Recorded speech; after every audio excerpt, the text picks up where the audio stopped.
What's up, America? Neil here with Geauga Firearms Academy. Thanks for watching. Check out the new swag. It's getting cold right now. We're in Ohio, and it gets real cold. So we got the new beanies out there, so check those out.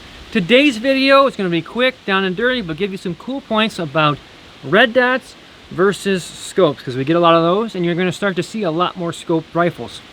So let's get in that. Before we do, by the way, this is the pistol. This is the AR-556 Ruger pistol, which we are going to be doing a full review on. I just got it in. Added a couple accoutrements, which is our new BCM grip, BCM CAG angle grip up here.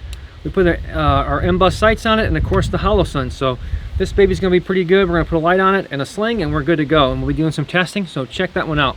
This is, by the way, the Mod 2 of the BCM grip. It's got the interchangeable back straps and whatnot on it as well. So, red dots versus scopes. What's the difference? Who cares? Why do you care? So first off, you got to determine what is the purpose of your rifle. Pistol style, full rifle, doesn't make any difference. What are you going to use the gun for? Okay.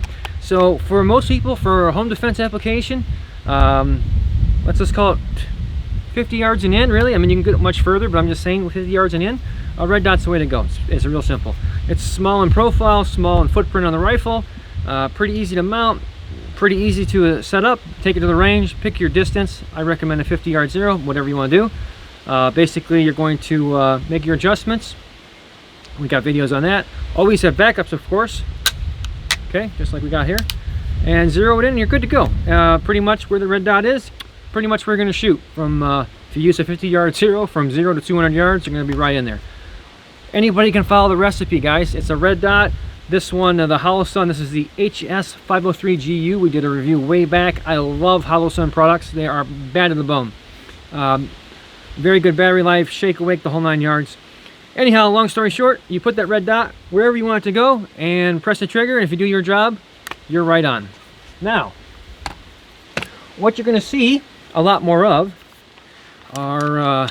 is a scope setup. Okay, and why do we see so many? Well, this is the OpMod. This is the a Vortex Strike Eagle. Okay, OpMod is just the Optics Planet version of this. I got this from them. We did a review on it a while back, and I in this one in particular, I love it. One of the advantages of this type of setup is it has a illuminated reticle inside there, so I still get that red dot. It's not quite a dot, but nonetheless, I don't want to make this into a longer video than we need to. But it has a illuminated reticle, so at close distances, home defense, whatever the case is, it works exactly like that. Put the dot where you want it to go, and bingo bango, you're there. Of course, it has also illumination settings, so I can change the brightness simply by turning the dial, just like I can with the hollow sun by pressing buttons. Now, what's the real difference? Why am I trading, right, this big honking, or this, I'm sorry, this small footprint, small red dot for this big honking scope, right? Why would I do that? Considering I just said they both have illuminated reticles and point and shoot. Well, this gives me some versatility that won't. Obviously, that dot where I put it is where it's going to shoot, but it's limited, of course, by the size of the target at distance. The further out, that man-sized target gets smaller and smaller and smaller. Well, what I have here, the advantage, is I've got a dial right here, okay? And in this particular setup, this is a 6x24. And what that means is this is a 6-power scope. So that means as I turn the dial here, I can go from no magnification, just like that guy right there, if I'm up close and personal. But if I want to get out further, say 300-400 yards, I can dial up the magnification, okay?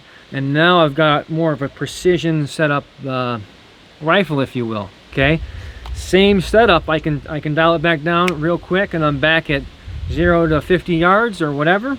But I can turn it up. So all this really does is this gives me more versatility. So the question is, what do you need? What are your purposes? If this is going to be solely a home defense rifle, well, I would say you don't really need this. Just go with the red dot and call it a day. If you're going to have more of a multi-use, if you're going to take this out to the range, if you're going to shoot past 100 yards, you're going to go 200, 300, 400 yards, by all means, you get the best of both worlds with a illuminated reticle scope. So kind of the down and dirty on that, guys. Hopefully that was helpful. You know where to find us. Of course, you can find us on Facebook. We tweet. Now we're on Twitter. You can, of course, find all our A-list material and our exclusive only on Patreon. Until next time, remember, it's always better to be judged by 12 than carried by 6.